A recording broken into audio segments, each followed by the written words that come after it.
I have completed my intermediate studies and I want a strong career in technology. But I'm really confused. Should I choose BTech or this BS Computer Science AEDP program? This is a UGC-aligned degree program that combines academics with industry apprenticeship. That means you don't just study theory, you gain real industry experience while learning. Through Talent Sprint, part of the Accenture ecosystem, you work on live projects with industry mentors. Here, the focus is not just on marks. It is on skills, experience, and employability.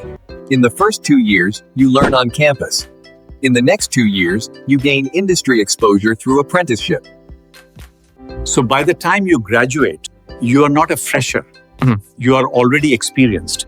So I get both a degree and real experience at the same time. This feels like a strong foundation for my future. I will apply for BS. And if you are serious about your career, you should not miss this.